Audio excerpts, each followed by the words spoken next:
Hello and welcome back. We are here back at Mega Movie Z to host this time a spoiler-filled discussion of the Fantastic Four First Steps. I hope you guys are having a great night. I hope you guys had a great weekend. It's light Sunday night, but we couldn't end the weekend without bringing up Fantastic Four. I hope you guys had a chance to see the movie this weekend.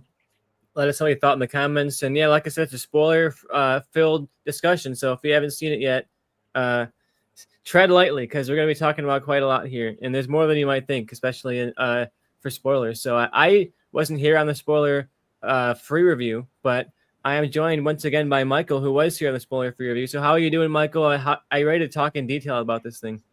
I am. I'm ready to talk in detail. I was here with Nolan, who is also here tonight for the spoiler review, and we were talking non-spoiler details, trying to talk the best we could in the most vague way possible, which is really hard with a movie like this. But I'm excited to actually break down some of the elements that we liked and even some of the elements we may not have liked. So I'm excited.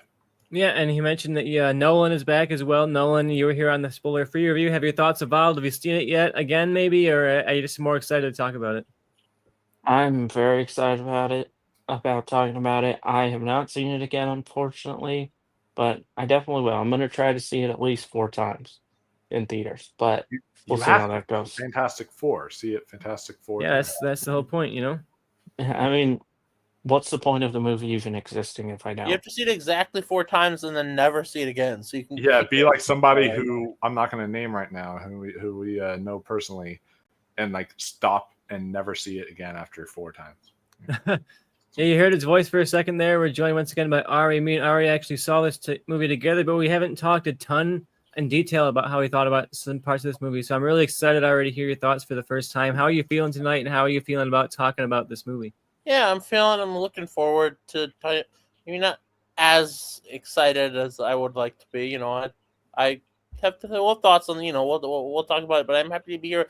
We'll say I didn't really get the joke, but you can explain it later. Oh. Yeah. I do. I'll start with my general thoughts, I guess, because I wasn't here on the spoiler review, so I'll just give my basic thoughts on this movie and say that I really, really like this a lot. I think what I love most about this is the world and the style and just the way this feels totally like a genuine multiverse movie. I feel like we haven't seen the Marvel multiverse actually fully realized in this way ever. And to me, I feel like we should have had like 10 movies like this already at this point. Like, should have been what we've been doing since Endgame, is stuff that are these solo stories set in very different styles of reality to really explore the multiverse and really get us to know these worlds prior to Doomsday and Secret Wars. Because now I am kind of disappointed that like this is our first great multiverse movie and we're already kind of at the end of the multiverse saga. But yeah, the multiverse is a great part of this. I really loved the characters. I especially liked Reed and Johnny Storm and the Silver Surfer. Especially, I thought the Silver Surfer was really impressive.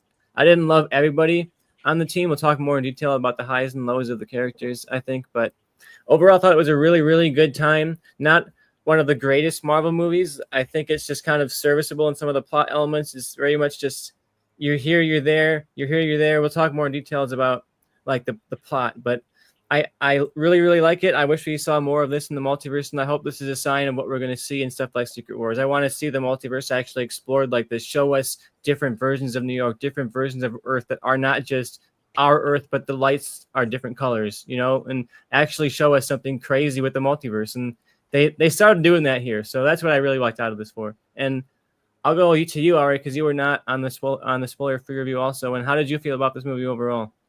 I liked it. I want to say I agree with you in that, honestly, not even the multiverse saga, we should have seen stuff like this as soon as right after Endgame, where we're seeing new and interesting, like a new.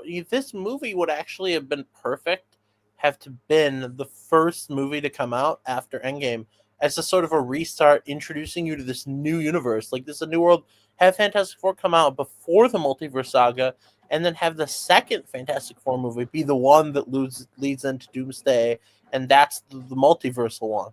I think it would have been cool to set the multiverse up before the multiverse saga technically started. Obviously, that wasn't going to happen because they had just gotten the rights, but, it's just, I think that would have been cool. And, I like the movie. I thought it was good. I can't say I love that I had issues with some of the characters. We don't get enough screen time with them. Not even just not enough screen time, but not enough development. Not enough. I think the issue is you don't see enough of the team members away from the team. Especially with, I would say especially with Bank Grim. But overall, I really liked it. I thought it was really good. It really worked. Maybe not as incredible or as it could have been, but I did enjoy it. I think what really makes this movie work is the chemistry between the team, and I do think they have at least a reasonable amount of chemistry. I think Pedro Pascal did a really good job. I'm still not convinced after seeing it that he was the best person for the job, but he did a lot better than maybe some people thought he was going to do. But yeah, I'm definitely a fan, just maybe not at the top of the MCU for me.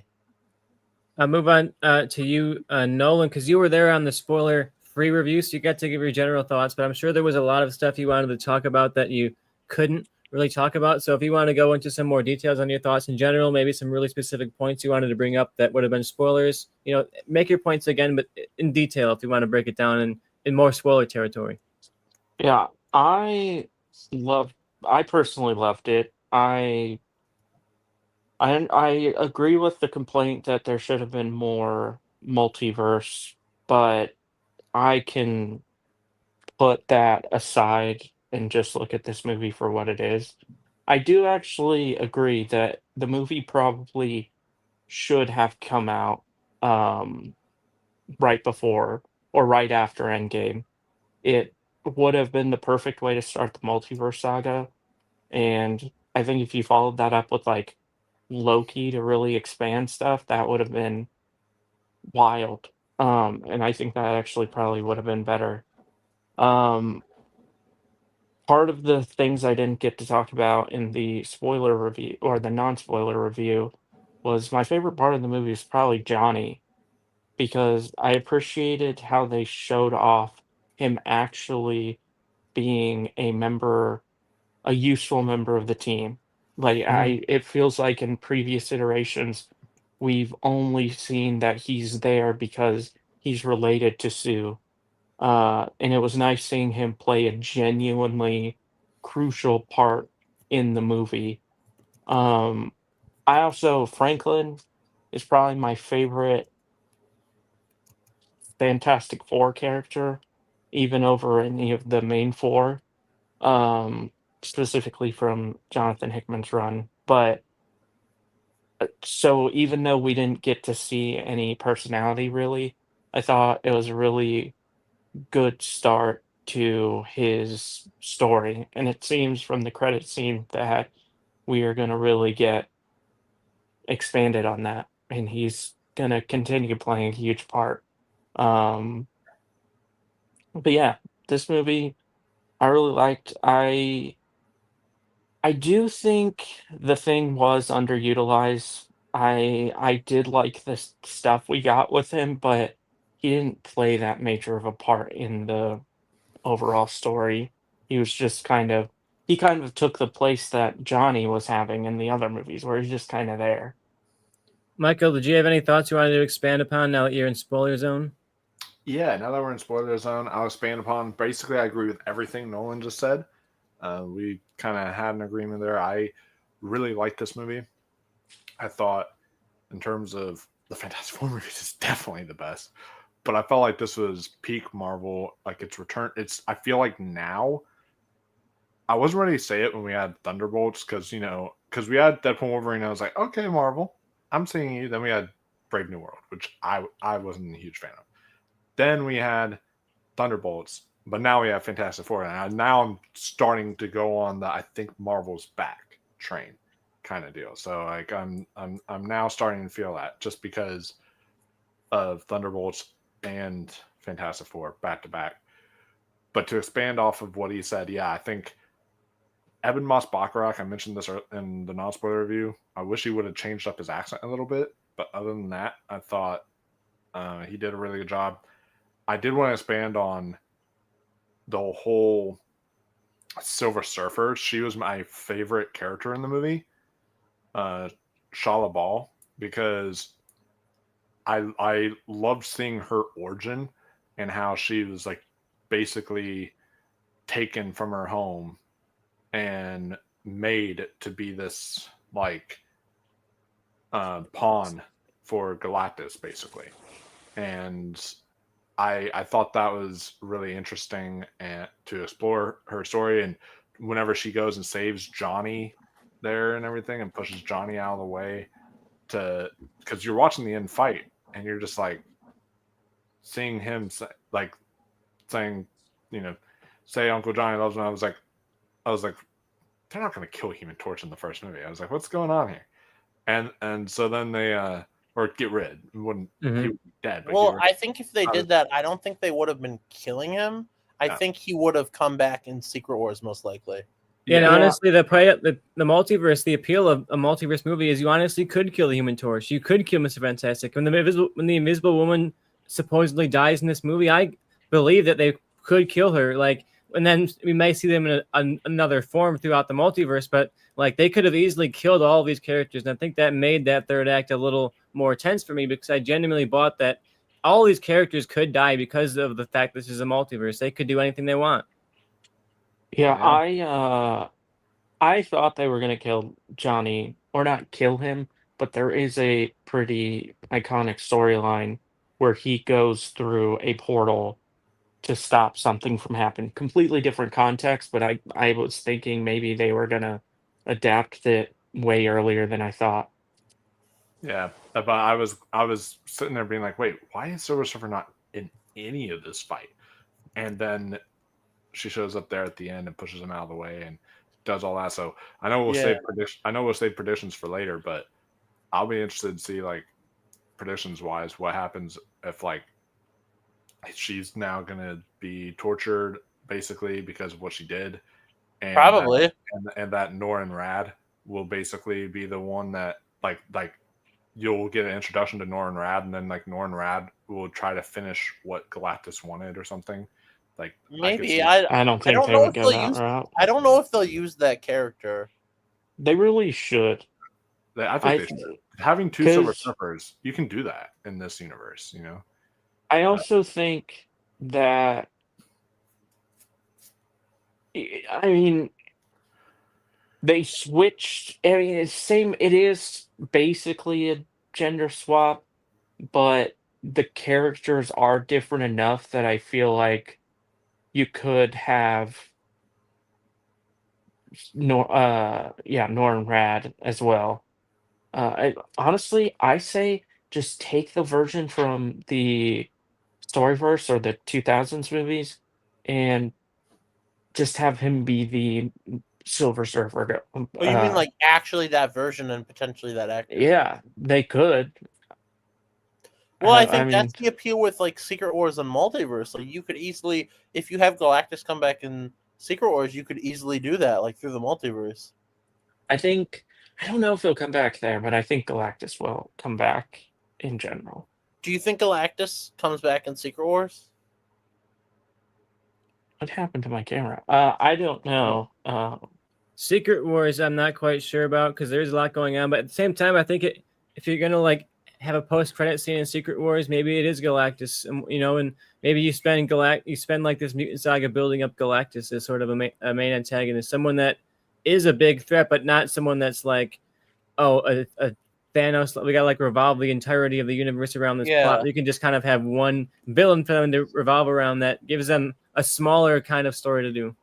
To me, what's interesting, what they can do with him in the future is when he comes back, we'll potentially have like the Fantastic Four will be on the MCU Earth or whatever. So it won't just be them that will be affected by it. Yeah, I think it's notable that Reed says that he sent Galactus to the edge of the universe, and that to me feels like something that we're going to come back to when we start playing with the edges of the universes. And that feels like very intentionally written. Do you think that after Doom, basically, that they're setting up for Doom and Secret Wars, do you think maybe Secret Wars could lead into eventually Galactus becoming like the next big bad? Because I feel like with his power set and with what he is as a character, I feel like Galactus could be the big bad of like a phase of Marvel, basically. Yeah, I definitely think so. Especially if you're going to build up the X-Men and the mutants, that feels like a character that you could have all of these characters fight against together. You know, we saw the Fantastic Four fighting against this guy, and what happens when he eats a couple more planets and he becomes even bigger and bigger and bigger, and we see him again, and he's like 10 times that size. You know, and he's got to take all the X-Men on, and then some of the Avengers too. You know, to take him down. Imagine he eats the Earth from the '90s movie, and because the movie was so awesome, that immediately makes him like humongous.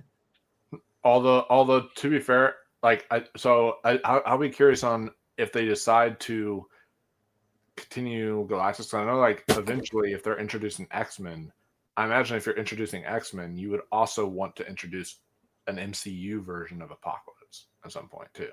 Is Galactus ever like an X-Men villain or like Avengers villain in the comics? Not as far as I know. I don't believe so. Okay. But I think they could make him an Avengers villain, to be honest. Like Yeah. Avengers and I mean, like when Well, the Fantastic Four are part of the Avengers. Like okay, so he has been wider than just the Fantastic Four. I just meant Yeah. he wasn't X-Men. I don't think he's been X-Men To specific. me, the idea of Galactus, how they did, kind of like the opposite. How with Starro in the comics, he was a Justice League villain, but I felt like he fits more with the Suicide Squad tonally and just in other ways. I feel like Galactus is the opposite, where he actually kind of makes more sense to be like an Avengers and Fantastic Four villain because of how big of a threat he was. Like, you can't tell me that 4 or 5 people, like, it makes sense that they would need like the Avengers to take him on. Well, I think that probably played a big part in them having this be set on a different Earth. I mean, there's Yeah, obviously probably. more things, but I think they would have found a way to make it work if it weren't for them wanting to Yeah, do well, I think Galactus. it was smart because if it's on the MCU Earth, then they're like, well, he's not as big as he is later on in other ones, so then someone else can just help them, and then it's easy. Yeah, you can excuse away stuff like Thunderbolts and be like, okay, maybe people just like weren't around when that happened or whatever. But if Galactus is showing Yeah, up you in New York, can't. like the Yeah. Avengers are gonna do something, you know? You cannot get And away. You especially absolutely can't. like with how big he is too, it's like, yeah, it's one of those things where he's just going to be based. He could And pick up an entire skyscraper and use it as a weapon on the Avengers. yeah, and I know that when it came out that he was going to be the villain, people are like, well, Galactus is a villain you want to have spread over like more than one film, but it actually makes sense if they did it and it works in a way where you introduce him here and he's not fully developed as big as maybe is in parts of the comics. He'll come back later on and be the Galactus from the comics. Yeah. And I am excited for the actor Ralph Ineson. I'm excited for him to have to do more as the character in the future. His Yeah, I'm voice, sure you don't his sign him on voice for just like is a so couple good. scenes. No, he's It's- he's coming back. There's no way. Is Yeah. he that big of an actor? I've No. never seen him in anything. He's not a big actor, but he's a very art house actor. So like he was in Game of Thrones. That's where he got his big break. What's funny about this movie, right, is that if they would have, I know Ari said is dumb. We're not going to get into the argument of the Jodie Comer being too interesting, but if they would have actually gotten Jodie Comer to be in this movie, then it would have been all actors in this film that got their big breaks in TV, because Pedro Pascal, Game of Thrones, Ralph Ineson, Game of Thrones, you had Julia Garner, Ozark, Joseph Quinn, Stranger Things, Ebon Moss-Baccarat for The Bear. So it's like everyone. well, it's everyone funny got, because or in it's girls, they got like their big. It's funny because Anya Taylor-Joy was originally rumored for Silver Surfer, and she's her father in The Witch. So imagine Anya Taylor-Joy as Silver Surfer and his Galactus, and That they're would have also been reunited. cool too. Yeah, so like Ralph Ineson, he's mostly known for like The Witch, and like he voiced the Green Knight in the Green Knight and everything. So like he's known for those like artistic A24 kind of movies and stuff. I did want to Uh, Yeah, go ahead. All right, what you gotta say? Yeah, I did want to say that I think if you have Silver Surfer in that fight at the end before she saves him, that moment doesn't work the way does. Hey, Yeah, I think it you works don't have her because you show kind up. of it works because you kind of forget about her, right? Like she's left Yeah. and off to thinking about herself, and you're so caught up in the Fantastic Four survival that, at least for me, I'd kind of forgotten about the fact that she wasn't accounted for. And then when she shows up, I was like, oh, of course she comes back. You know, if she was there looking back and forth, questioning herself in the middle of the fight, it would not have been a reveal. It would have just been very Yeah. obvious. She was out there thinking about what she's done and like, what do I do? And then she sees them and is like, no, I gotta save him. It's like if you had in I'll come back to it later. I forgot, but there was another movie where something like that. Just that moment in general when they do something like that. Like if they're in the fight, then it's not. It doesn't have the impact. That's the whole point of that kind of like moment is you forget they're there. Nolan, you're a big comic book fan. What were some Easter eggs or like visual references that you caught that made you really excited in here? I would say it's not necessarily a Easter egg, but I really appreciated how much they paid tribute to Jack Kirby. I feel like he is such an important person in comics, but Yeah. they haven't really honored him as much as they probably should. So I really appreciated just that in general. I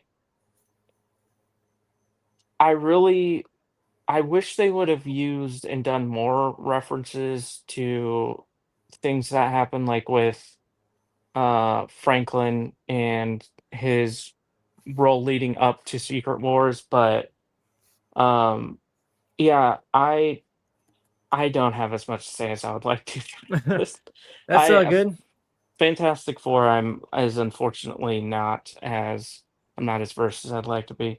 One cool Easter egg I thought was fun, speaking of Jack Kirby, is that you actually, in a way, literally see Jack Kirby and Stan Lee in this movie. Like, uh, towards the end of the movie, then they're fighting Galactus. You see in the background, Timely Comics is one of the many stores in the middle of New York City. Which, if you know, Mhm. Timely Comics, of course, is the Yeah. original name for Marvel Comics. If you don't know out there, it at some point changed to Marvel once they became like more superhero oriented. But at one point, towards the end of the movie, you actually are inside Timely Comics for a couple of shots, and within Timely Comics, you see a bunch of Jack Kirby art on the walls, and then from behind, you see two people who look a lot like Jack Kirby and Stan Lee, like looking out the window at Galactus. And I thought that was awesome because we've seen so many Stan Lee cameos, we don't see Jack Kirby cameos, and it was very cool to see them both together in the Silver Age, you know, primetime Marvel 60s, sitting there in the Marvel offices doing Marvel art, looking out at Galactus. Very cool moment.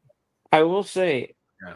the movie does feel like it feels like a comic book in that I could imagine this whole movie playing out in panels. Like there's Mhm. so many Oh yeah. moments that feel like comic books. Uh that I really like that. Especially the That's beginning. that's what I was Yeah. saying in our Oh, it's in our not no, go ahead, sorry. right, but that's what I was saying in our spoiler free review is how, like, you know, comparing how everyone said Superman was like a comic, but I actually think this is the one that feels like a comic. It pays tribute to Jack Kirby. And even the ending post credit scene, we weren't able to talk about it, but that literally is paying tribute to like the '90s TV series and everything. So it's like it's paying tribute to the original drawings and everything. So I really like that. And there was some Yeah. cameos as well from the '90s cast of the Fantastic Four movie that we covered last week or whatever on our Fantastic Four ranked and reviewed. All four of the Fantastic Four from 1994 had cameos in the movie, multiple cameos, in fact. So if you're an eagle-eyed fan of Corman's Fantastic Four, you can spot all four of them. They're together in the opening montage, like when they're all saying "Thank you, Fantastic Four." One of those groups is all four of those casts together saying "Thank you, Fantastic Four." So you get to see them all together, but a couple of them are throughout the movie as well. So like Ben Grimm is in there as like a firefighter or something like that. Reed is there as a TV host. So they all have moments throughout the movie, but it's very cool you get to see all four of them together, at least for like a moment on screen. Just going back to references, in the moment I forgot, but the whole opening is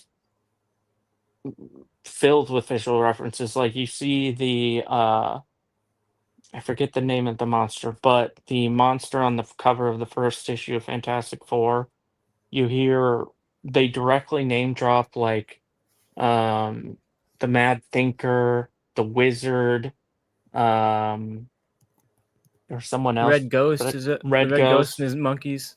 Yeah, Yeah. and which the Mad Thinker, I got very excited because I thought Alicia was gonna show up, and then she didn't.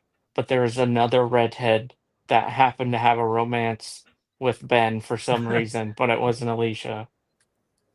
Well, I have curious questions about her because she definitely feels like a character that either had a lot more in this movie that got cut, or someone that they're going to be doing more with in the future. Because she is there, and I like the actress, so it's nice to see her there. But she's so unpresent in the plot. I felt like there was stuff missing with her character. Yeah, it's weird because they chose to make the character Jewish. So like, are they trying to explore his Jewish identity, give her another Jewish character? But then she's barely like, there's like not a lot there really.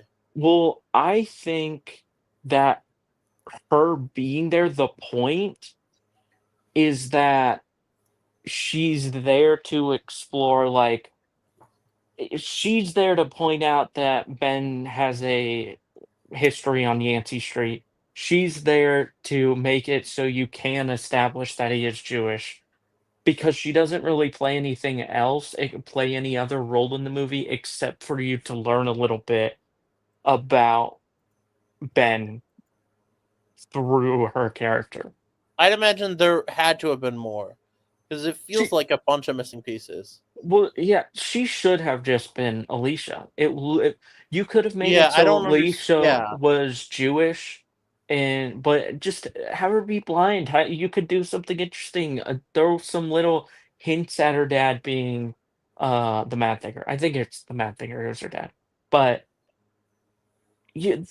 why not? The actress would have been good in the role. I mean, if they wanted to cast someone who was blind, great. Then they should have just done that and have. There was no reason she wasn't Alicia. It's baffling. She's even a redhead. It's so baffling to me. It's disrespectful for all redheads out there, and I can speak for myself. Because I am redhead. Oh, and what's also messed up is who's also a famous blind redhead in the comics? Daredevil. And who's not a redhead in the MCU? Daredevil. It's erasure. He's actually a redhead in the comics? Yes. Yeah. Oh. Yeah. Another reference I forgot. I guess gingers, they think gingers are blind and soulless. So, okay, but it's not that weird thing, is it, where they call them blonde when they're a redhead? No, they are straight up redhead. I've seen that a lot, and that's weird.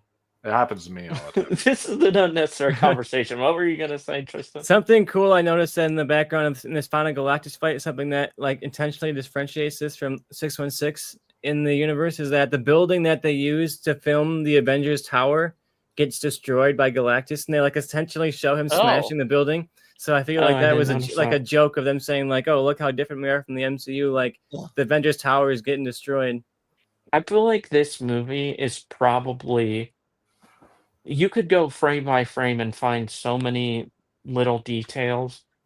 Yeah, I would love to go watch, a 2-hour breakdown or something where they go every single shot in that opening montage and tell me what everything is going on. That's gonna be a fun watch. I'm sure New Rockstar will do it. So I also noticed another reference I wrote down in my notes is that like when they show a bunch of montages of newspapers and stuff, they show the Daily Bugle, but they like cut off like the last couple of letters, so it just says like Daily Blug, and it's Daily like, oh, that's not a bugle. It could say anything. It could say anything. Sony. Do you guys think? Well, no, I'll save that for predictions. And yeah. So we covered our general thoughts. Do you guys want to go like character by character, or is there anything more specific you guys want to talk about here? I think that's a good way. I think character by character is good. Who should we start with? Let's start with the man himself, Reed Richards. I actually really, really liked Pedro Pascal's take on Reed Richards, and I went into it not quite sure because I love Pedro Pascal, but he doesn't read to me as Reed. But after watching it, I think he was a very, very perfectly cast, honestly, because Reed is a character that, if done wrong, can be very asshole-ish and off-putting. especially if they want to go for that like genius intellect kind of read. You could very quickly get to the Miles Teller character, who's just too smart for his own good, is mean to everybody around him, and that is what you could have done with Reed Richards. And I think putting Pedro in there, who's like an inherently likable guy, lets you see that like good guy beneath Reed, who could have been very cold, very calculating. He wants to kill the baby, but the fact that you put the most likable guy on earth in that role, I think makes us want to root for him a little bit more. And there's that moment where he's talking with, I think, Ben, and he's saying like, look, you're really not that smart.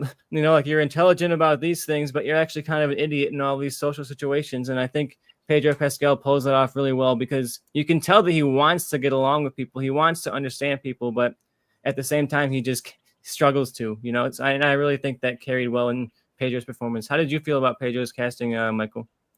Yeah, out of all of us, I think even more than Ari, I was the number one hater of Pedro Pascal casting when it was first announced. I thought he is way too cool for school. He's Joel. He's that guy from Game of Thrones who's like the ultimate badass. Like he's a suave badass. He's not a nerdy Reed Richards. And so like I just was not thinking he would even fit the role.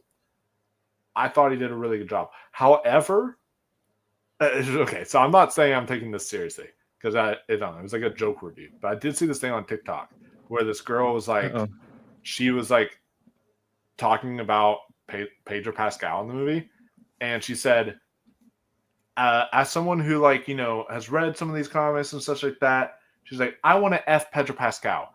I shouldn't want to F Pedro Pascal in this movie because he's Reed Richards and all that stuff. And she's like, saying like how like hot he was and everything, and like he shouldn't be that hot and everything. He's like, nerds can be hot, Well, I don't know what she's talking about. I feel like there is a charming side of Reed. What comic has she read that Reed wasn't at least kind of hot? I mean, be real, especially when he has a beard. Yeah, I mean, maybe the one where he gets with Sue when she's like alarmingly young. Maybe he's not so attractive. Yeah, the 60s one. Yeah, that's true. You got me there. I would have really liked to see more prominent gray streaks. I always love the gray streak look on Mr. Fantastic, and I love when artists make that really, really, really prominently white, and I wish they would have gone more for that. I loved how the movie, it just kind of throws you in to seeing, Reed Richards and Sue, and they're just walking in there. She's like, look, I'm pregnant. And it's like, oh, okay. So the movie's just like, it's like kicking off, and it's, and this is no origin story. Like we were discussing, this is, just a fantastic format. It can give you a little bit of insight into what happened to them at the beginning, and it just kicks off. And I really like that.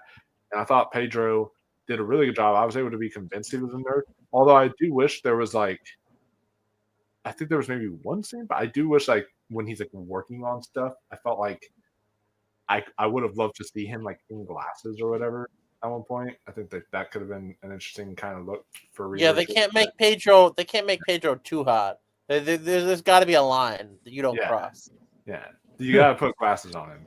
You got to keep that theater contained. You got to keep us mature in that theater. It might go off too much. He puts glasses on, it might get wet in there. That's true. That's true. That's true. What did you guys think about the Marvel intro and how they were clearly doing that to make you feel like this is almost separate from the MCU? How did you feel about that? I really liked it. I mean, I think it looked cool. He had Marvel Studios in there, had the little cinematic. Uh-oh. Oh, no. Dr. Doom got him. Oh, no. Galactus got him. I thought that was my end. I thought you were all frozen because he just and then y'all just don't say anything. And his face is so excited to be talking about what he's talking about. No, he's like, while we wait for him, I'll say Reed, I thought he was great in this movie. I think Pedro Pascal does a very good job at pulling off that also kind of cursed with smarts portrayal. And there's so much cool things they could do that I don't think they will, but they could go so much further with these themes if they did the Council of Reeds or um, a big part of the lead up to Secret Wars in the comic. But I don't think we'll see that, unfortunately. But he did do a good job at making it, because the wrong actor, sort of like what Tristan was saying, could have made it so it didn't feel like he cared. Like, I feel that, how do I explain this? If they did it wrong, you would believe that he actually wanted to kill, or not to kill Franklin, but give Franklin up. Yeah. But in this, they really did a good job, and Pedro did a really good job at making it feel like he's just, his mind works like that. He can't do anything, and he hates that it works that way, but it does, and it's just who he is. I Yeah, like I thought I liked the argument they had and everything. It made it feel very real and such. But first off, I want to say EDM says nerds could be hot as the teacher. I like that. But yeah, I agree with the argument that they had there. I was like, man, this feels very like real, like a couple. And also, I just gotta say, poor Vanessa Kirby, because this is the second movie where she's had an intense birthing scene in the middle like in the middle of the movie. Like Pieces of a Woman happens, and then this film. So it's like Except been- Shia LaBeouf, thankfully, was not here. that's true. Imagine It Shia would've- LaBeouf just appears like how Silver Surfer went through the ship. He goes through the ship and he's doing drag like in Megalopolis. He's gonna be an alternate Mr. Fantastic in Secret Wars. Yeah, he's gonna be Mr. Fantastic. He's like, just do it. actual cannibal Reed Richards. Wait, so Nolan, you don't think Council of Reeds will happen? The problem is it happens before the whole story. The Council of Reeds is introduced and the story is finished quite a few years before Secret Wars.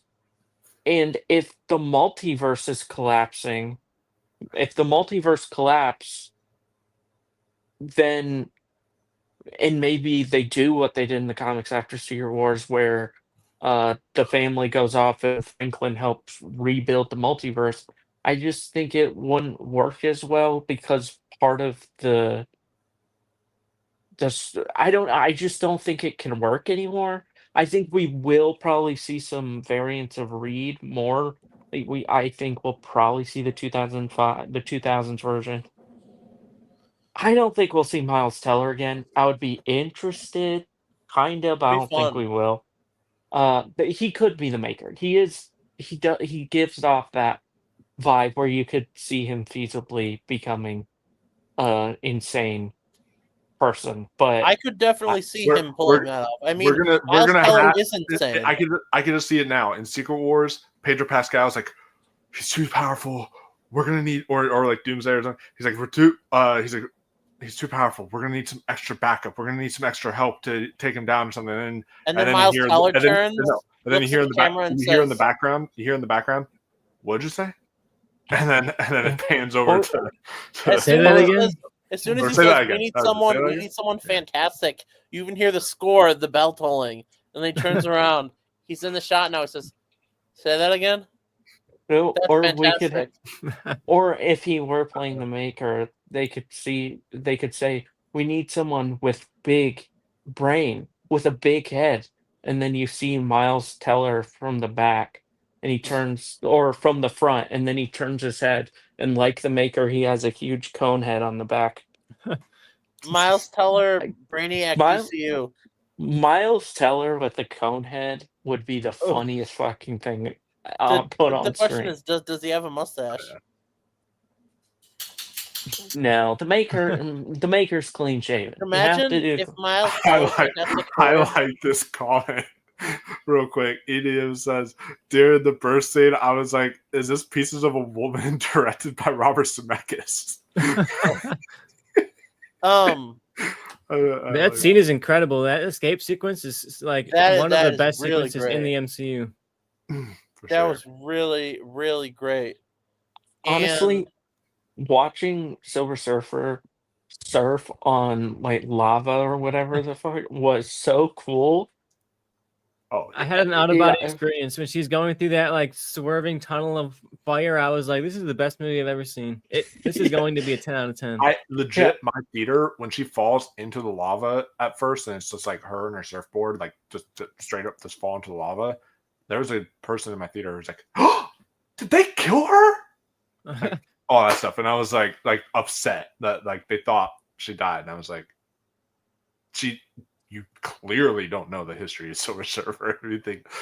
Everything she died of that. But okay. Well, I Was she when was brought getting to sucked- tears? Did she shawl a ball? Maybe. I'm really excited. I'm really curious to see if we see more of this Silver Surfer, like how it looks, because I think she looked really good in this movie, but it was also like low lighting most of the time. You know, it was like in the space and stuff.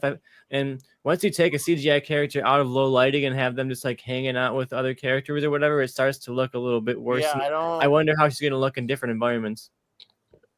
When she was getting sucked into the black hole for a second, I thought she was actually going to get sucked into that and then like maybe not show up until like I don't know, like Avengers or the next Fantastic Four. Yeah, I was glad that they brought her back, but like, man, that whole sequence, because you could have also messed up. I mean, not just the like flying sequence, you really could have made her getting sucked into that black hole or whatever after the chase sequence. You could have made that look really bad CGI wise, but they managed to make that actually look really good, I thought, and that was actually really impressive. The only CGI I really kind of disliked was like some of Franklin in there. I really was able to notice that. Yeah. When I saw the baby, I was like, oh, it's not going to be a CGI baby, is it? And then it definitely is. So Yeah. there's the scene where Reed is talking to Franklin, and talking about how he doesn't understand him and it's scary to him. I thought the CGI, I'm assuming it was CGI, on Franklin looked great. In almost every other scene, it was real bad. It was the only part of the movie that took me out of it because I don't know. Babies just must be really hard to do in CGI for some reason. Yeah, it's a bad year for CGI babies. If you watch Squid Game season 3, there's just like a god awful CGI baby. And then you got to can't even rewatch The believe it. Flash. God, don't remind me of those CGI babies. Oh God. Or, of course, Twilight, the best CGI baby. Yeah. So All right. you were gone earlier, Tristan. You were frozen, but with the excitement face of Dr. Doom got him. Let us know what you were so excited about. We were talking, I think, about the Marvel Studios logo, and I really like the Cinerama Dome look to it and how it immediately throws you into that 1950s, 1960s futurist kind of thing. And honestly, it was about the question for you guys. Do we know when this movie takes place exactly? Because the movie doesn't tell me any information, but when I looked it up online, like every single article was, oh yeah, this takes place in 1964, as if it was like a fact. And I was like, where are they getting that information from? Because that's nowhere in the movie. I think they very intentionally do not tell you. All we know is that it's 4 years or so before Doomsday. I mean, so really, if the timelines matched perfectly, between Earths, then this would be set around, if not directly after Endgame. But I don't think they didn't give a specific time. I mean, it could be the 60s, but I don't know. This movie does take place over about 8 to 9 years, though. So there is like several. Right? What do you 8 guys? to 9 years. What do you guys think of the Doctor Doom? Because don't they say like there's like it's like 4 years in the beginning, and then at the post credit scene, it's like 4 years later. There's like a time jump. What did you guys think of but I think that montage, I don't really consider that a part of the timeline of the movie. But it's like the montage. People I've heard was like including the montage with the post credit scene that takes place. So what did you guys think of the Latveria, the Doctor establishment that Doctor Doom does exist on this world? Yeah. I think it's fairly likely that Robert Downey Jr.'s Doom is this Doom. Yeah. They may have even confirmed it. I don't remember, but uh, I think it's fairly likely. It makes the most sense. It makes it so the Fantastic Four we know could have an established relationship, which will help us um, catch up with his character and help us care a little bit more and feel the stakes a little bit more if it is this Earth's. And then it adds a question like, why wasn't Doom there? Presumably, you could say it's Doom. Of course, you wouldn't show up at a random conference, but maybe he was doing some crazy stuff that we will learn about at some point. It really opens the gateway.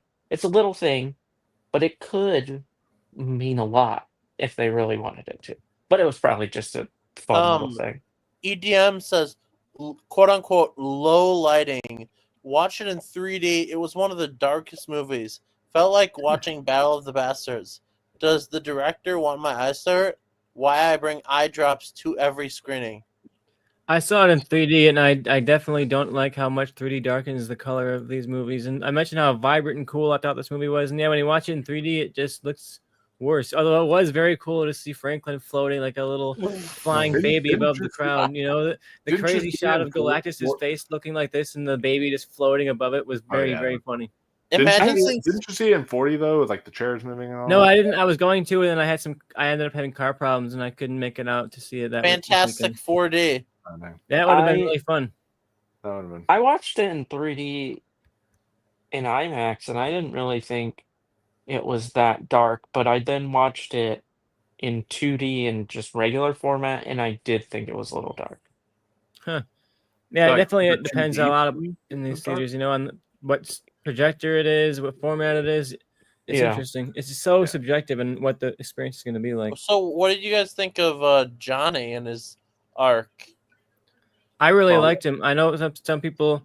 I do think there's a lack of an arc a little bit. Like he doesn't have that turn from like douchey asshole who womanizes everybody to someone who has more of a heart, but he does reveal himself to be more than a team takes him for. They're kind of dismissing him as like, oh, Johnny's in love with another woman again, and then he kind of like proves to them and to the audience that he's more than that. And I really appreciated that Johnny was able to show, look, I'm not just a comic relief guy. I'm not just the fire character that flies around and says flame on. Like, I'm actually really competent. I love when he was shooting that laser at the Silver Surfer and he's able to like do the physics of like, okay, if I do the angle it this way or that way, like I can figure out how to make this thing actually hit. And the translation of the language, it was just really cool to see Johnny actually be genuinely smart and competent in his own way and not in a way that felt disingenuous.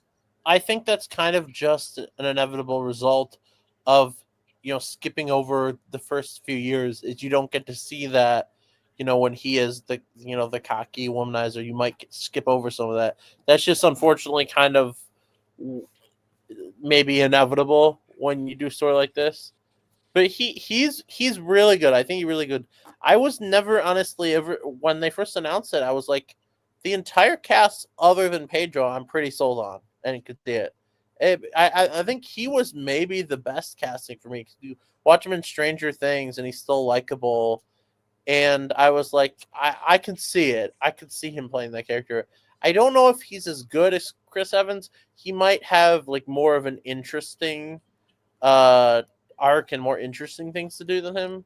But I think Chris Evans maybe was better in that character.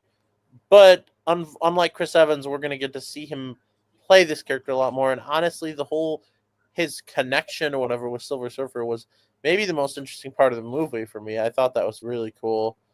And seeing him like have something to do in proving he's smart too, I really like that. I'm really excited to see more of him as he interacts with other characters throughout the MCU. I feel like when he interacts with some of the Avengers, you may start to see that womanizing Johnny come out more. When he's getting to like a more quippy situation, if he's hanging out at like the Avengers Tower talking to, whatever hotties he's out there talking to, I think we could see him pull that player out a little bit. It would be really cool to see a little bit with Silver Surfer. It would be really cool to see him be the non-Spider-Man superhero in like a Spider-Man 5. Yeah. That would be fun. I will say it is funny that they have Robert Downey Jr. as Doctor Doom. When if you think about it, like if you look at young photos of a young Robert Downey Jr., that actor, I just said his name. Why am I blinking out Joseph on Quinn. Joseph Quinn? Yeah, Joseph Quinn looks like a young Robert Downey Jr., which is like kind of crazy. Like, Really? yeah, like if you look at young Robert Downey Jr. photos, like he looks almost identical to young Robert Downey Jr. It's like kind of crazy. So it's kind of funny that they have those kind of. If you watch Robert Downey Jr. in something like A Scanner Darkly, you're like, this came out before he played Tony Stark. He's been playing Tony Stark his whole career, you know? Yeah, like you watch that movie and he's literally acting like a billionaire philanthropist who basically has no money and is just a stoner. Yeah. How did you guys think about Sue Storm in this movie? I really appreciated how much they powered her up and made her an actual like strong member of the team, but I didn't really love the performance that much. And I think Vanessa Kirby like extremely struggled with the accent, and it was very distracting for me. Yeah. She very much struggled with the accent. My voice just cracked with the You're accent. struggling with the accent. It's true. The scene where she's brings out Franklin and gives that big speech. She goes almost southern a little bit suddenly when that's not how she was playing it before that. I thought she gave an overall very good performance, but the accent was so distracting. There were parts where I genuinely laughed because she was just dropping into a British accent for like one word. There was this.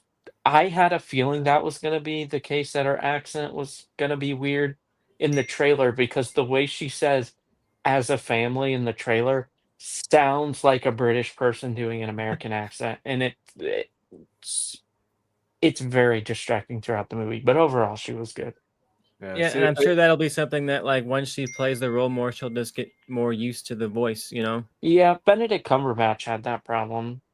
Yeah, he was struggling in Doctor Strange. He had that similar like, I am talking like an American right now. They could do a thing where when they merge with the MCU, her voice changes and now she's British. That could be fun. I mean, they could have just made her British. And Johnny and Sue could have just been British. Yeah, I would rather, it's tangent for a second, but I feel like why not just let them talk their natural accent? It feels very limiting to a performance when they have to do like a voice the whole time. You know, it feels like she couldn't really emote how she wanted to. She couldn't give the range she wanted to. Just have her talk in her natural accent. It's a weird limitation to put on a character for no reason. My name is Stephen Strange. I am a physician. I guess it's a bad comparison. I get it, because this guy's a Broadway actor compared to Vanessa Kirby. But like, I guess it's the same kind of deal with like Hugh Jackman as Wolverine. Like when he's playing Wolverine, he straight up doesn't do an Australian accent. But then like he does an American accent as Wolverine, but he does it exceptionally.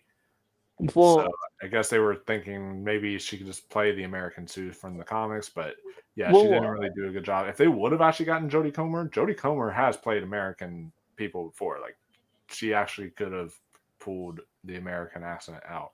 Well, I think with accents, it just depends on the importance of where the character comes from. Like Spider-Man, he has to be from New York. It's a major part. Queen's in that, but I mean, you gave another example, and now it's completely. I'm feeling about Cumberbatch. Hugh Jackman, yeah, I mean, Wolverine is pretty iconically Canadian. It's not that big of a deal, but I mean, it's just how it is. Whereas Sue in this, it wouldn't have mattered. I don't think it really matters that much.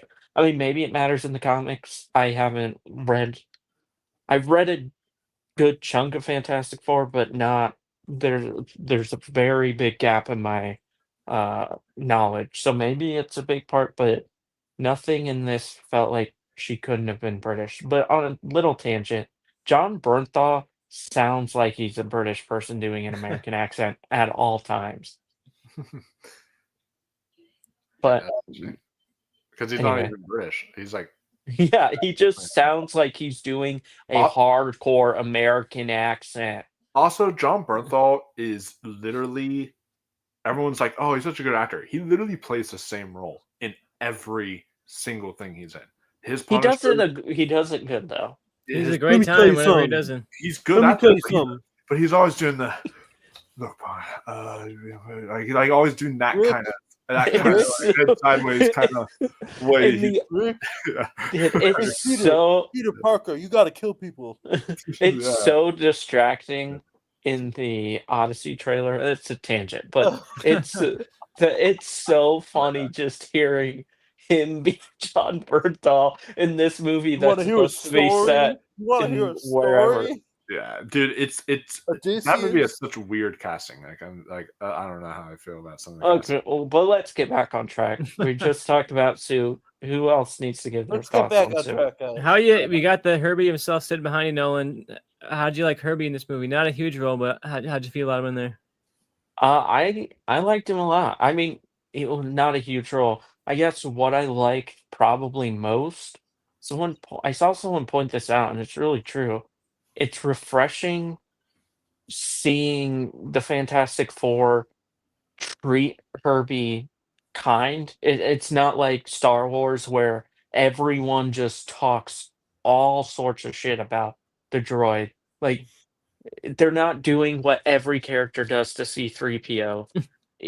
I love the little moments where uh Johnny would like scratch his head and he would freak out or get really giddy or when they fist bump.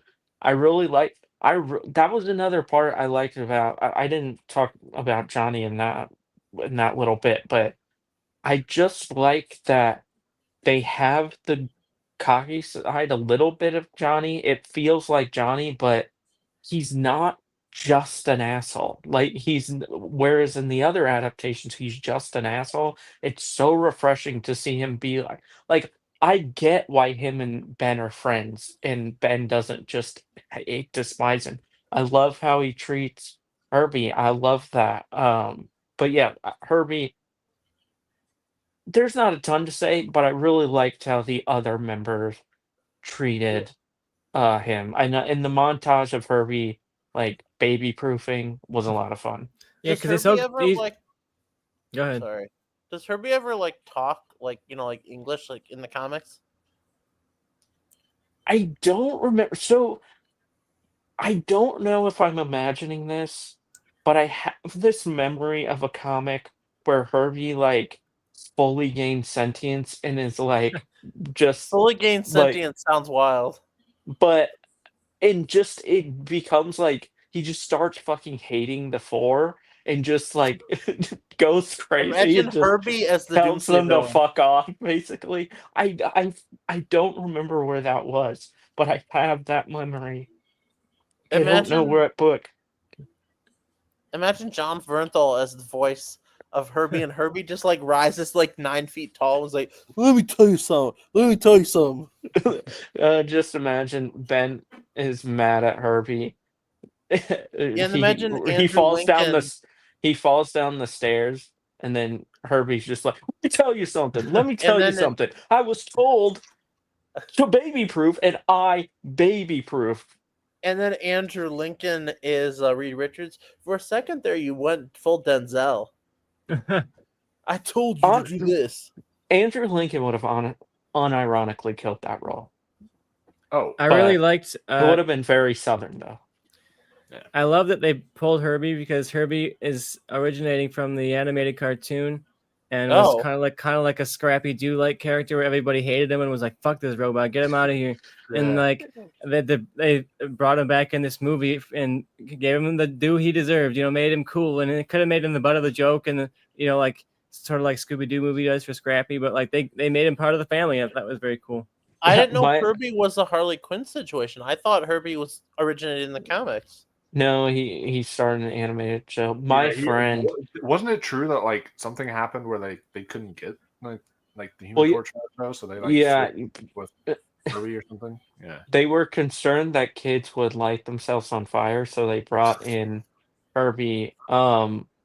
A friend of mine, he's in his 70s. He's been reading Fantastic Four comics since the beginning. He absolutely hates Herbie, like, so much. He was his big when the first trailer came out, he was really upset to see Herbie. Every fandom has their canine, you know. That everyone hates that robot dog, but then when he's gone, you're like, bring back canine. Where's my canine? I Who gotta hates say, K9? if we want to talk about Thing now, I'll Well, here's the start. thing.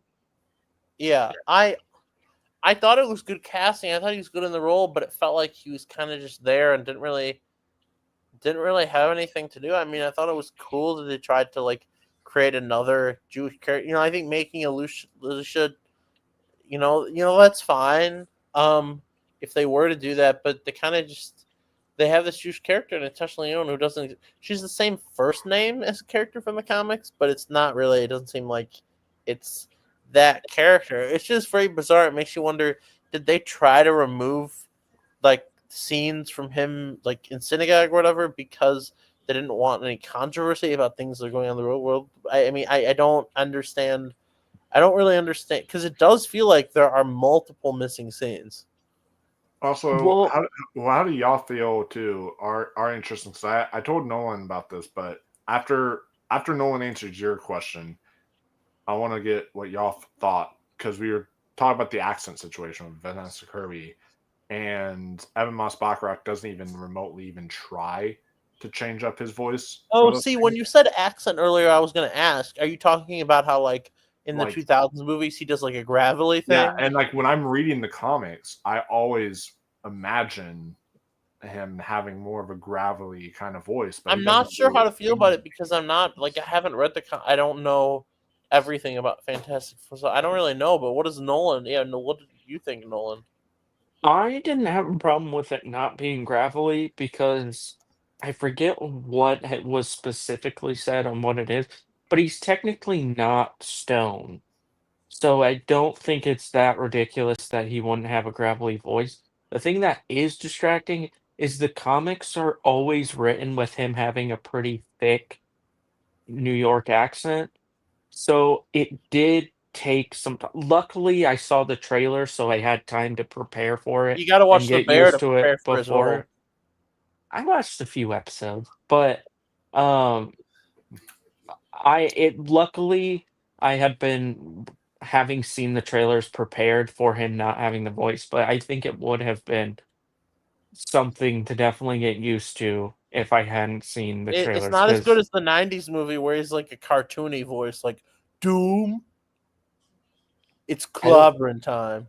to be completely honest, I watched that movie maybe a week ago. I literally do not remember what it sounded like at all. It has that weird, like, cartoony, like bad guy voice. It's very bizarre. I really like the moment the Thing has where he's like messing with the kids and like he's picking up Yeah, the car that and was stuff why like I that. That was like a really that. cute moment. Well, there was one moment they released a clip of where it was the moment where he jumps into the water and is pulling in the uh Yeah, that's in the boat. movie.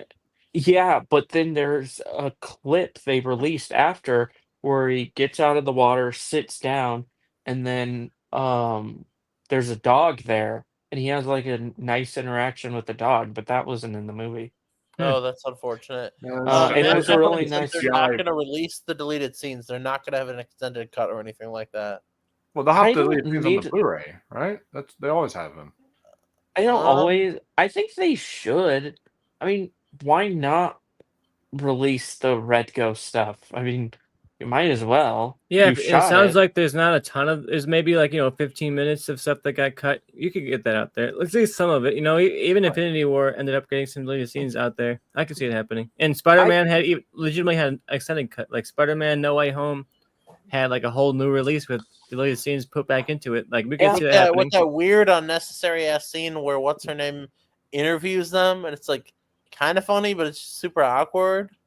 I think what will happen if we'll maybe get a couple scenes on the Blu-ray, and then what will happen is in like 3 to 5 years from now, we're gonna get this multiverse saga box set that costs like $1,000, and it's gonna have all these exclusive scenes that everyone wants to see and no one can afford because we They did that already. with Infinity Saga. They had the Infinity Saga box set. Yeah, So. and it was so frustrating because I spent so much money on the movies individually that I couldn't afford to buy them in a box set.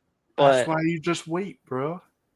Yeah. I have to get the steelbook, How am son. I supposed to wait years? I can't hold off that Honestly, long. I basically with the thing.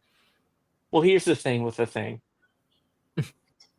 I think they got him perfectly. Like, I don't really see how you can do a better adaptation of the comic version, but other than the accent, he just didn't have much to do. He was just along for the ride. I feel like he took what Human Torch's role in that. He just was there. Yeah, I think these Uh, movies are going to struggle to have the thing be more than just a rock guy that punches stuff. And I feel like this movie had a hard time figuring out what else to do with him other than have him punch stuff.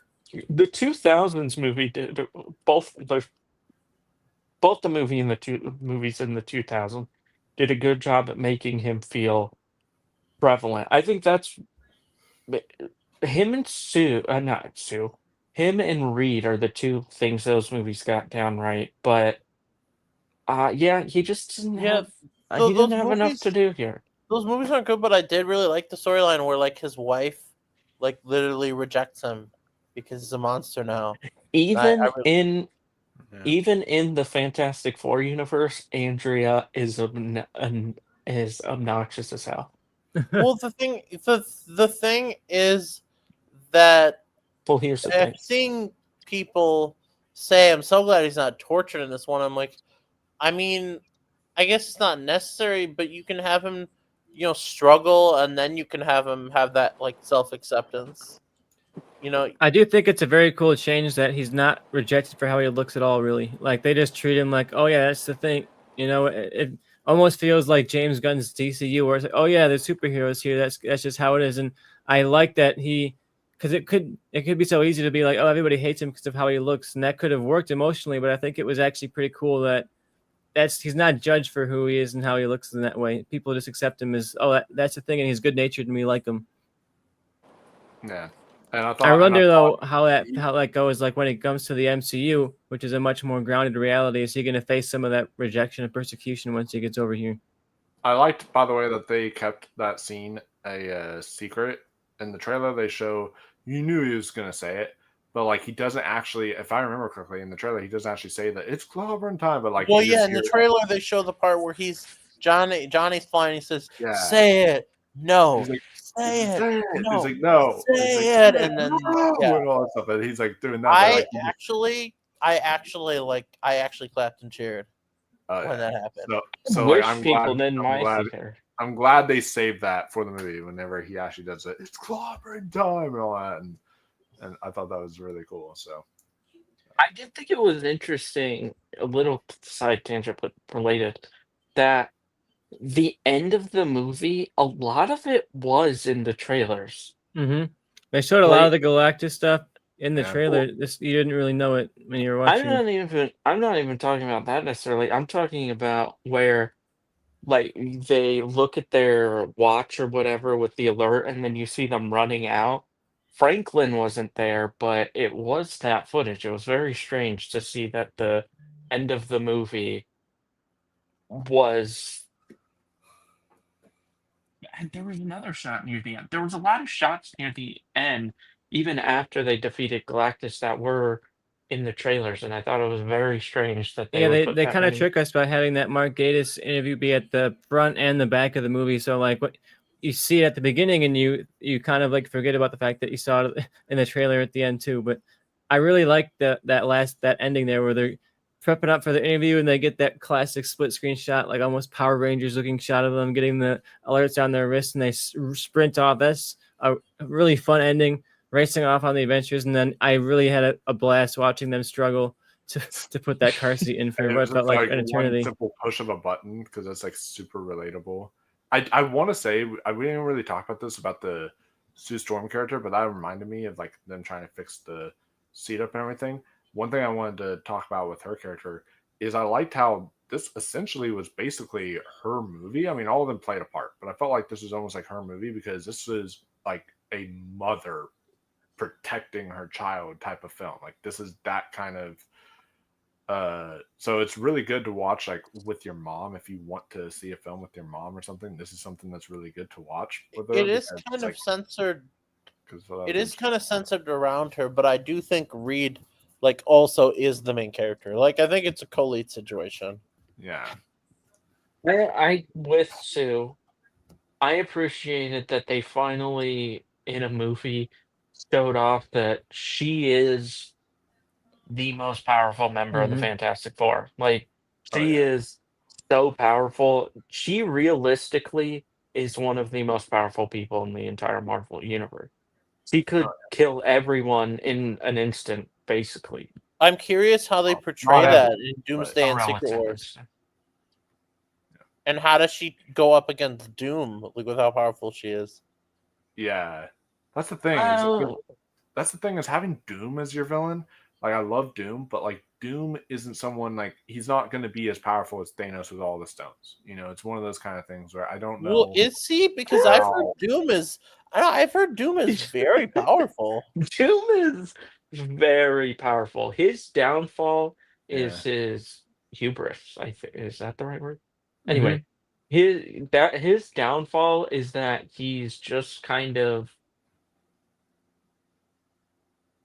he thinks he's the greatest person ever, and he cannot fathom that anybody would be better than him, except for like the reason he hates Reed so much is because he's super envious of him because Reed has a perfect family. He's probably smarter than uh Doom. And yeah, but Doom is very powerful. In fact, just to show how powerful they were to get the point across in the comic, Thanos goes up to Doom all cocky, and then he just literally tears out his skull and spine like it was Oh my nothing God. in Secret Wars. What if he does that to Kang in Secret Wars? Well, I thought that's what they might do, but I don't think. Yeah, I thought that's I what they were setting up with this whole storyline, and then they backpedaled when things went wrong. I don't see how you can do that in a PG-13 movie, though. That's They pretty. do. You They can do it, they but bring do it back off Jonathan screen. Majors for one scene, so he can have his skull ripped out. Would be very interesting. I would have liked to see more of Doom explored in that way, like you mentioned. I understand that we all kind of understand who Doctor Doom is, so maybe you don't got to see a lot of him established. But I would have actually liked to see more his origin story kind of explored a lot more, and see, like you mentioned, his relationship with Doom, his envy of Reed, that kind of thing. Because we've seen Doctor Doom before, but he's been done really poorly in these last two adaptations. So I would have liked to see that origin story like fully Well, realized a little bit more. The Yeah, thing and with that is, I do want Doom to be properly set up, but at the same time, we're so close to Doomsday. At this point, you might as well just wait for that movie to be his real introduction. again, Also, I do want to talk to you about and get your opinion on what you actually thought. Speaking of Doom, I thought this is a good segue to talk about the actual worthy post-credit scene, Mhm. which is the one that I mean, I feel if you're a fan of Fantastic Four, you can stay for the second one, but the first one is really the most important one because they actually show from behind Doom, and he has his mask, and you see his cape. I will say I thought the scene was really good, but I did have one criticism with it. The cape was way too clean. Like I thought it was like just polished off the shelf or something. Like he was just taken off the shelf. He bought it at like a Halloween store or something, and he like put I it on. don't. And then I I all- didn't can. really and then have there's an issue. I thought it looked fine. I but think I get that. I did think it looked a little weird initially, but I also Doom is the type of person who would want to have a perfect cape and or cloak or whatever. I mean, Yeah, maybe Doom purposely went to Dollar Tree to, he went to Dollar Tree. It's like I'm gonna get the cheapest costume, and then he realizes he's actually in the MCU now, and it's Spirit Halloween in the same building where it was. So he's stuck in Spirit Halloween. He's like, this was $4, and now it's $45.98. The I big hope that question. when Oh, we go see ahead. him more in like the future Avengers movies, that his look kind of evolves a little bit, because I do think it looks kind of simplistic. There's not a lot of ornation or a lot of like character to the cape. It's just kind of like a plain green cape and a really, really plain silver mask. And maybe like as he goes over the course of the story, it'll become more worn and more war torn and Yeah. more beat up a little bit. Well, Tristan has an interesting theory that we can talk about when we get to predictions about I that after think- credit scene. I think we haven't seen enough of his he does look plain, but so much of Doom's iconic look stems from the bottom half of his mask and what he's wearing under the cloak. So Yeah. really, once we see a full look, it could feel completely different. Do you guys Yeah. think it's possible we don't see a full look of Doom until the movie? Like, are they going to hide him in the trailers, hide him on the posters, show teasers of his face, teasers of his outfit, show Robert Downey Jr.'s face maybe, but do you think they can pull off like a Toby and Andrew thing where we don't see Robert Downey Jr.'s Doom properly until Doomsday opening night? I don't think so. There's no way in hell that they're gonna hide it. But I think where we'll get the reveal is either at Comic-Con at San Diego next year, and he'll be there, or in a credit scene, or even at the very end of Brand New Day. I don't think Brand New Day is gonna be a multiverse movie, but I do think we'll get like a hint of multiverse stuff near the end. At least I mean, you have to. And the credit scene, you have to give us something that gets us hyped and ready to move into Doomsday. Yeah. No, But yeah, no, I agree. I do wish that in the post credit scene though, you could have at least maybe like when she comes up or something, or like maybe like you hear him say, like, I'm a friend of your father's or something. And you could have like at least heard Robert Downey Jr. in the role, just to give us a little bit more. It's just a soundbite from And- one or of something the like that. previous movies. Yeah, they Yeah. pulled something from Oppenheimer. Yeah. It's just like they take a bunch of audio clips from other movies, and he sounds like, I am Doom. Yeah. My theory on this scene is that there's the debate going into Doomsday in my mind is like Doom iconically is scarred on his face. That's why he wears a mask. He is, a gorgeous looking guy, but he gets one little deformity on his chin or whatever, and now he has to hide his face because he can't be seen with one even tiny abnormality. He sees himself as too perfect for that. And the question becomes, is Downey Jr. going to have a giant scar on his face? Is he going to have a little baby scar on his face? Or is he just going to look like Downey? And I kind of think that in this last shot, Franklin reaches up, touches his face, and we've seen Franklin literally heal his mom from the dead to be alive in this movie. And I kind of wonder if this moment is Franklin curing Doom's scar, and we're going to see Downey for like maybe the first few minutes of Doomsday have the scar, but then once they catch up to this moment, he'll have his face be back to Downey's face. And then I don't know how much of Downey we see in the movie, but I think that could be a way of them having Downey be in there non-scarred through the power of Franklin. I think that's why he's there. I think that's why he has the mask on. I don't know that Franklin actually ends up healing him. I think it could be a situation where Stu stops him before anything actually gets accomplished.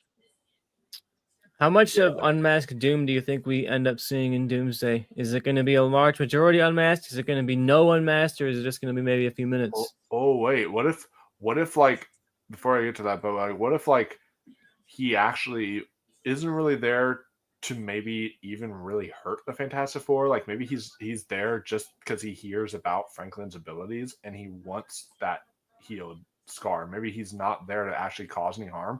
And then when she stops it, We lose Michael, or is it just for Oh me? god, we're losing us one at a time. It's taking us out. I know. Doom is coming. Oh god, here he is. No, but I'm saying, like, what if her attacking him makes him want to retaliate, and that's what causes the whole kind of showdown between Doom and everyone else? I don't think so. I think there probably will be a fight, but I wouldn't be surprised if Doom isn't treated as a villain in Doomsday. If he actually is trying to save the multiverse, and he's an asshole, obviously, but he actually is trying. And where he becomes the villain is when he creates Battle World and puts himself as God Emperor Doom and forces people into whatever position they're at. Um, if in the comics he ends up stealing basically Reed's family, he makes it so Stu is his wife and Franklin and Valeria are his children. That would be a Um, good way too to establish that Reed Doom relationship where like they were colleagues and they got along, but they didn't see things eye to eye, and then eventually they end up becoming antagonists. I could see if Doom enters the story and he's not quite a villain, that's a way to get us seeing that dynamic before it goes too far south, because that's something I really would have liked to see more of, is just like that early stages of their life where Doom was Reed's friend and they were working together, and that's something that I'm sad to not get in this version of the character, but Yeah, well, that would they be a way could to do. get a version of that. Well, they could do flashbacks in Doomsday. yeah, I think Doomsday. I know the Russo brothers said that it's going to be probably like Infinity War and Endgame, like 2.5 hours, 3 hours. Doomsday and Secret Wars should be like 3 to 3.5 hours each. If not They're longer. 4 they're hours, the 4.5 hours. Because they My have God, 10 I would go. hours. I would be there so hard for a 4.5 hour and Doomsday, but I don't know if anybody else would be there for that. like Yeah, I Yeah, I think don't. they have it people. set I up. think people would, as long as they're like, there will be an intermission. Yeah. The thing with it with Endgame though is that like so many movies prior were setting up the events of Endgame. This one, this is the only movie that really sets up like the events of Doom. Of this and Thunderbolts are like the only two that set up the events of Doomsday. So I Well, feel like because of that, you kind of need to make it a longer I mean, movie. Spider-Man. well, Spider-Man might. Sorry. well, Yeah. And we Marvel don't. certainly did the last few minutes of the Marvels. I think Yeah, absolutely the gets us some last vital 3 minutes. information. I think there's probably more setup. Like, I think we will get answers to the Doctor Strange and the Multiverse of Madness credit scene. I think the Marvels, Loki, that's setting it up even. Um, Hmm. I mean, yes, those. I think these are the first two, or Thunderbolts and Fantastic Four, where they're actually definitively setting this up.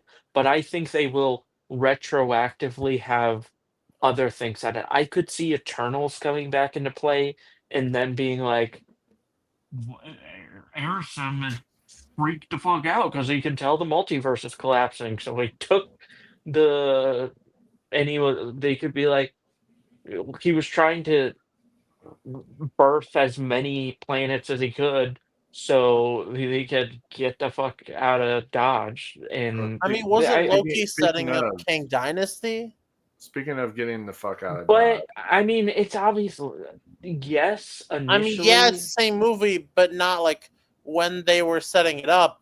I mean, when they Yeah, were but setting up in Loki season 2, at that point, was it Doomsday yet when they filmed no, that?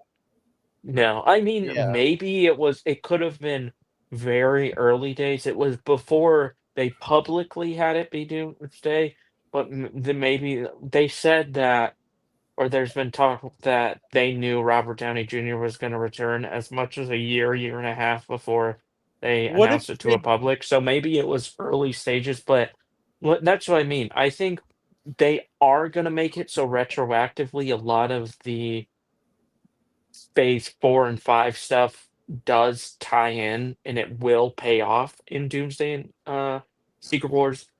These are just the first two where they actually know definitively that is where it's going to It'll pay be off. interesting rewatching all this and then watching Doomsday, having like not really felt like the real setup Yeah. for this.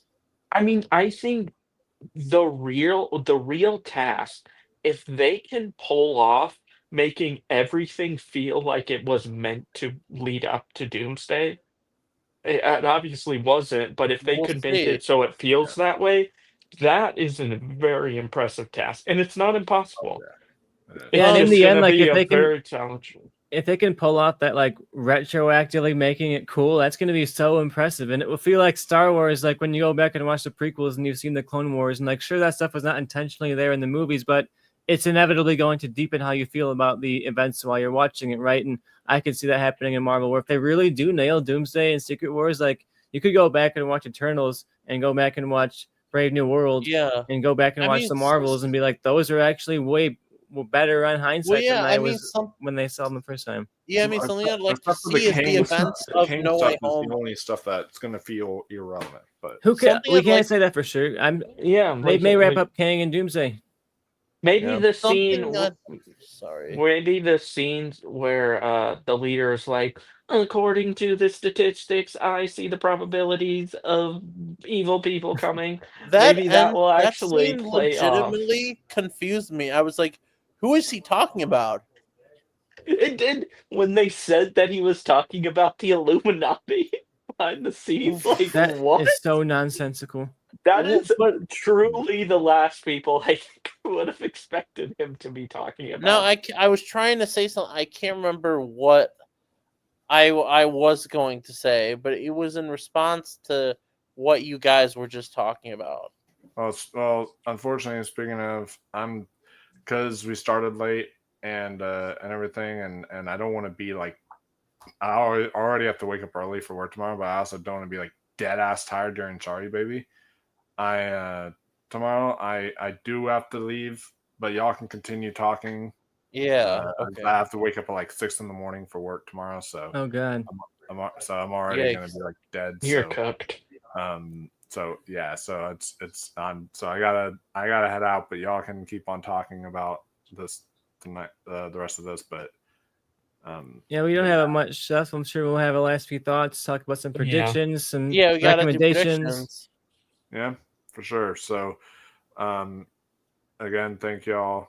This is a lot of fun, and yeah, I absolutely love this movie, and I'm sure we're going to talk about it again down the line at some point for sure. So, So yeah. Do you want to move on to I- predictions, or do you guys have any other last thoughts you want to make about I the had film a itself? question.